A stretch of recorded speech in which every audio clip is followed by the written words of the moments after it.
दुसऱ्या दिवसाची सुरुवात आकाशपासूनच झाली. आकाशकडे एक महत्त्वाचं काम होतं, ते झालं. एकदम वातावरण पूर्ण शांत होतं. घरी आलं, आंघोळ वगैरे केली, आवरलं आणि मस्तपैकी मंदिरात गेलो, पाय पडलो, महादेवांचं दर्शन घेतलं आणि म्हणलं चला आता आपल्या दुकानावर यावं.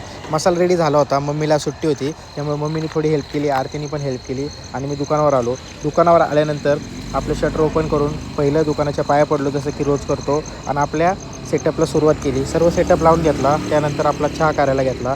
एक विचार असाच करत होतो की डेली ब्लॉग तर आता रोज टाकते, पण माझ्या मनात एक गोष्ट अशी आली की ज्या चुका मी झाल्यात ना माझ्याकडनं किंवा होतात ते ना, त्या चुका तुमच्यासोबत शेअर कराव्या. कारण की त्या चुकांमधनं जर नवीन उद्योजक सुधरू शकले तर त्यांच्या व्यवसायात त्या अडचणी येणार नाही, तो प्रॉब्लेम येणार नाही. तर बघूया, मला ज्या दिवशी टाकतील त्या दिवशी मी सांगेलच तुम्हाला. आणि आपला आपण चहा करून घेतला. एकदम मस्त चहा उकळून झाल्यानंतर वडापावची तयारी करायला घेतली आणि त्यानंतर अभि आणि मी संध्याकाळी गेलो चहा द्यायला.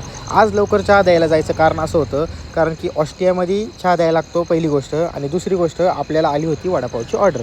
तर आता वडापावची ऑर्डर आपल्याला किती आली आणि ती पूर्ण कशी झाली, एकट्यानेच पूर्ण केली का आणि गडबड काय झाली का नाही, हे तुम्हाला नेक्स्ट पार्टमध्ये दाखवलंच मी.